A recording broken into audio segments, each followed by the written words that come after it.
I don't have time right now. How do you handle that objection? Hi, guys. Welcome back to day number 57 of 119 days of cold calling. My name is Deepak Shukla, founder at Pearl Lemon Sales. We're a sales training and development agency based in the UK as well as the USA and serving clients worldwide. And here today in this series, 119 days of cold calling training, we're here to talk about the I don't have time right now objection handle. But before we get into it, feel free to click the link below to get access to 17 additional strategies not shared in this training. So fundamentally, we're walking into the world of dealing with objections now. Once you put in your elevator pitch, and some of these objections, to be honest with you, they might come before you even have an opportunity to drop the elevator pitch. There's a general, for example, approach you can use with the I don't have time right now objection, which I want to run you through. So this will often come in from someone, of course, who doesn't have time, for someone who doesn't want to take the time, and ultimately someone who doesn't perceive you as being really someone who's going to be valuable to their time. So in all of those instances, what you need to do is focus upon speed of response, as well as assuring them that the elevator pitch is going to be basically quick. So if someone says, "Look, Deepak, look, I don't really have time right now for this." If you, for example, and that will often come in when you start your pitch. So that might be something to the extent of, "Hey, Richard, it's Deepak here calling from Pearl Lemon. So the reason I was calling you today, to be honest with you, and so one of the reasons, let's go back a step. The I don't have time right now objection typically comes up because of the way that you pitch. Okay. Remember, we spoke about the talk to a friend approach. The more you lean into the talk to a friend approach, the more you'll have a chance of completely sidestepping this objection in general. Because when someone hears that perfunctory, "Good afternoon, Frank. So I'm calling from a company called X. I'm here to talk to you about how X can help you do Y." And if you hear that tone of voice that I use, somebody kind of knows that you're reading a script, that it's semi-rehearsed, or you said this all before, and immediately people feel negatively towards that because they feel that they're just another number on your hit list of ultimately prospects that you're calling day upon day. And for that reason, you'll be met with an objection of some kind. This is a common one. "I don't have time right now for this, Frank," or "I don't have time for this right now, Deepak."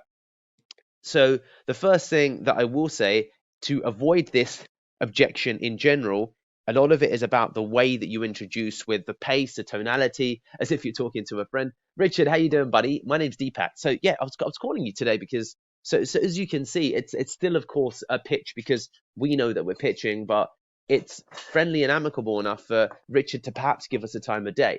But let's just assume that even after all of those tactics have been employed, that Richard still throws a I don't have time for this right now, Deepak." You respond immediately with empathy. "Richard, I totally understand. Richard, I totally understand. This is going to be super quick. But to be honest with you, there's a range of responses that you can employ. Number one being, "Richard, totally understand. This is going to be super quick. Richard, totally understand. All I need is literally 30 seconds of time to just walk you through basically what I'm about to walk you through what I'm hoping to sell to you. And if you think it's valuable, we can either continue or, of course, pick it up another time. How does that sound?" And that's really, in effect, how you respond to the "I don't have time right now" objection handle. That response is going to be quite a useful catch-all in general for objections that you face. So I do recommend you either rewind and re-listen to it again. But it's something along the lines of, when someone says, "Look, I don't have time right now. I'm busy right now. I'm just about to walk out the door. This better be quick." They are all variations of the "I don't have time right now" objection that you'll come up against. People will cite, personal, professional, satellite, a moon landing, whatever it might be, as being a reason that they need to immediately get off the phone. And in all of those instances, you can use something to the effect of, "Richard, I totally understand." And you can even mirror their pace, if you see, depending upon how they respond, saying, "Deepak, I really don't have time for this right now, mate." And you can respond saying, "Richard, I totally understand. This is going to be super quick. 30 seconds is all I need." Does that sound reasonable? And when and when you introduce it, does that sound reasonable? Is that okay? Does that sound fair?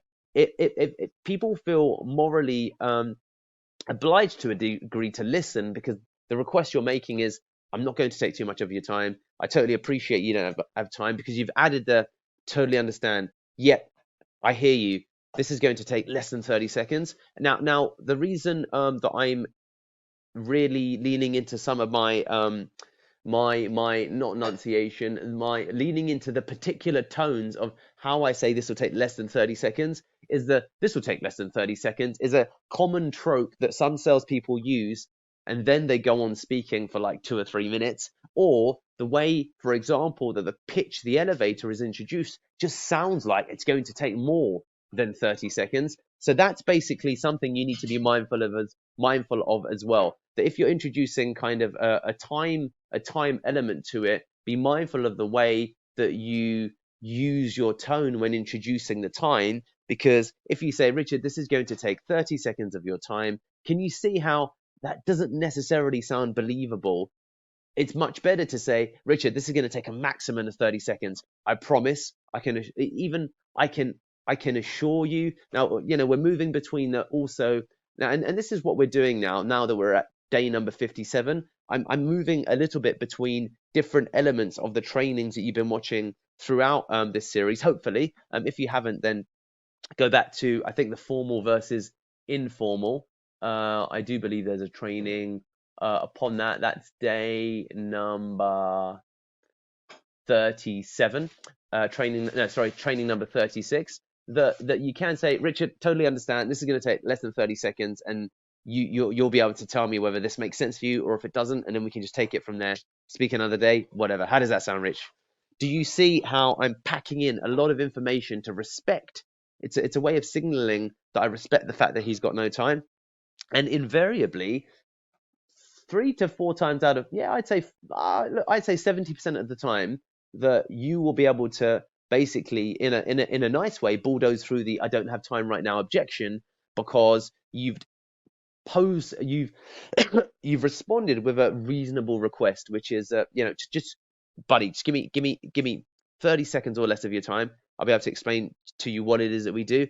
And of course, here now, it's really important that your pitch really is quite quick, and that you've got a pitch that really is 20 seconds. So we'll talk about how to, quickly contract big pitches into short ones for the purposes of the 15-second elevator, which hopefully you should have anyway, as discussed in training number well, you know what, scroll back up to the scroll back to the correct training and you'll find it. But there you go, guys. That is how I would handle the I don't have time right now objection. Remember, we've got 17 gated strategies just waiting for you. All you need to do is bing, subscribe, as well as click the link in the description below to get access to those 17. Get some.